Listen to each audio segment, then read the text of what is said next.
Halo teman-teman semuanya, selamat datang di video pertama kalinya dalam kategori strategi belajar bahasa Inggris.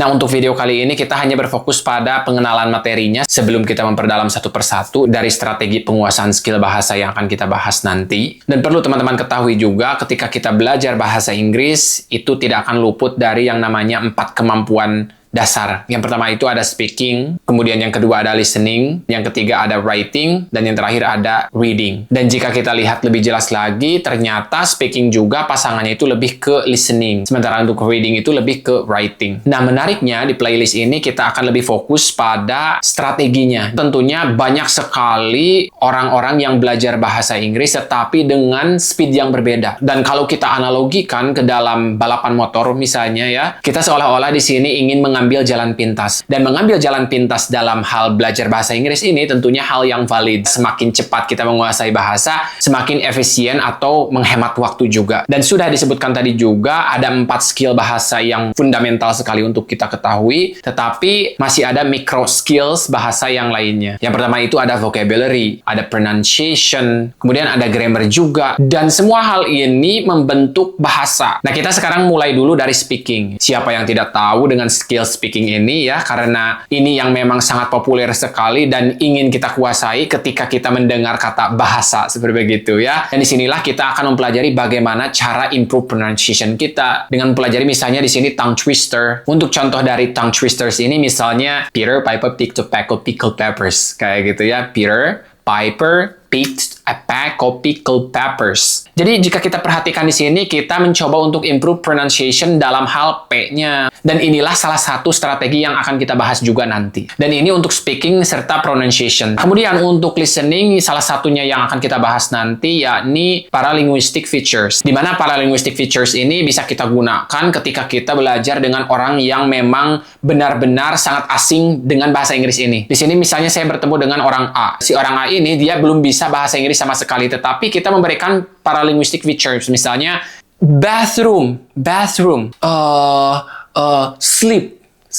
Jadi di sini jika kita amati, kita mengerti apa yang saya sampaikan ya, walaupun memang hanya menggunakan kosakata yang terbatas. Dan di sini juga ketika kita masih balita dulu, kita belajar bahasa Indonesia pun ya kurang lebih seperti begitu. Kita di sini masih meraba-raba sampai akhirnya bisa membentuk kalimat seperti begitu. Dan itu yang akan kita bahas juga dalam hal listening. Kemudian untuk writing dan grammar, seperti yang bisa kita ketahui ketika kita belajar bahasa Inggris ini, salah satu hal yang paling menantangnya yaitu belajar grammar atau tata bahasa dalam bahasa Indonesianya. Belajar grammar ini juga memang melibatkan logika, tetapi tidak terlalu dalam bentuk eksakta seperti begitu ya, seperti matematika. Di sini ada beberapa pengecualian ya, karena belajar bahasa itu sangat fleksibel sekali, tetapi masih ada rumus-rumus yang harus kita ikuti atau formula-formula yang harus kita ikuti. Dan di sini jika kita misalnya tujuannya ingin menjadi seorang penulis dalam bahasa Inggris ya, maka yang harus diketahui juga salah satunya yaitu grammar. Ketika kita menulis, kita tidak akan jauh dari yang namanya tata bahasa. Jika kita tidak memiliki skill tata bahasa sama sekali, maka pembaca pun akan kebingungan memahami tulisan kita. Untuk salah satu strategi yang akan kita bahas nanti juga, misalnya cara menghafal 16 tenses sekaligus seperti begitu ya, dengan menggunakan sebuah lagu. Ini juga bisa mempermudah kita menghafal tenses tersebut. Nah, kemudian yang terakhir ada skill reading dan vocabulary. Dua-duanya memang sangat penting sekali dan sangat berkaitan satu sama lain. Ketika kita membaca, tentunya kita bisa menambah vocabulary juga di sana. Tetapi yang menantangnya di sini ketika kita dihadapkan dengan teks atau paragraf di sini ya, yang mana kosakatanya itu benar-benar belum kita pahami atau masih baru. Di sini kita tidak bisa membaca langsung semua teks tersebut karena itu tentunya tidak efisien ya, dan akan membuang banyak waktu. Jadi di sini ada beberapa strategi juga yang akan kita bahas. Salah satunya nanti juga kita akan bahas tentang suffixes ya, atau word transformation secara umumnya. Misalnya kita ambil kata beautiful. Ternyata beautiful juga bisa diganti menjadi beautify ya, beautifully. Kemudian juga beauty. Dan di sini kosakata tersebut beda-beda artinya, tetapi artinya masih terkait satu sama lain. Di sini untuk beautify artinya memperindah atau mempercantik. Kemudian untuk beautiful itu indah atau cantik. Kemudian beautifully dengan indah, dengan cantik. Dan untuk beauty itu artinya keindahan atau kecantikan. Jadi itulah beberapa hal yang unik yang bisa kita lakukan untuk menambah kosakata. Jadi dengan hanya tahu satu kata saja dari beautiful, itu kita sudah bisa memperbanyak kosakatanya. Nah, mungkin itu saja saja untuk video kali ini. Nanti kita akan bahas lebih lanjut satu persatu ya. So, that's all for today's video. Sampai jumpa di video selanjutnya dan jangan lupa support this channel. Bye for now. Have a good one.